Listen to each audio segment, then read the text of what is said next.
আলাইকুম, আপনারা সবাই কেমন আছেন? আশা করি সবাই ভালো আছেন। আজকে আমি একজন ব্যক্তির বিষয়ে বলবো যে উনি আমাদের ভারতবর্ষের একজন গৌরব ছিলেন। ওনার নাম হলো doctor APJ Abdul Kalam missile man. উনি প্রায় সময় ছাত্রছাত্রীদের মঙ্গলের জন্য প্রায়ই মোটিভেশনাল স্পিচ দিতেন। উনি একদিন বলেছিলেন যে সফলতার 7টি সূত্র উনি ওনার ঘরের মধ্যেই পেতেন। যে কী কী 7টি সূত্র উনি বললেন যে ওনার ঘরের ছাদ বলে লক্ষ্য উঁচু রাখো। উনি বললেন যে ওনার ঘরের পাখা পাখা বলে মাথা ঠান্ডা রাখো। আয়না বলে কিছু করার আগে ভাবো।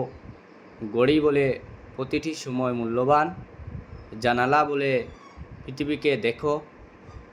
ক্যালেন্ডার বলে সময়ের সঙ্গে পরিবর্তন হও, নিজেকে পরিবর্তন করো।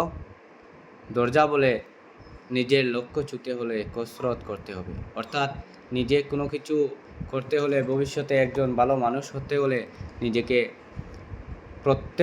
প্রতিদিন দৈনিক কসরত করতে হবে, অর্থাৎ প্র্যাকটিস করতে হবে। তোমাকে কোনো কিছুতে বুঝতে হলে সর্বদা নিজেকে যে কোনো কিছু করতে হলে তোমাকে কী করতে হবে? প্র্যাকটিস করতে হবে, নতুবা তুমি কোনো কিছু করতে পারবে না।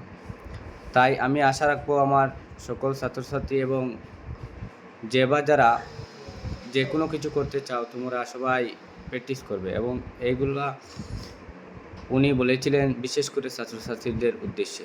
তাই ছাত্রছাত্রীদের উদ্দেশ্যে আমিও বলবো তোমরা সবাই লক্ষ্য উঁচু রাখবে এবং ভিডিওটি ভালো লাগলে অবশ্যই লাইক কমেন্ট করবেন এবং শেয়ার করে আমার পেজটি ফলো করবেন। ধন্যবাদ সবাইকে।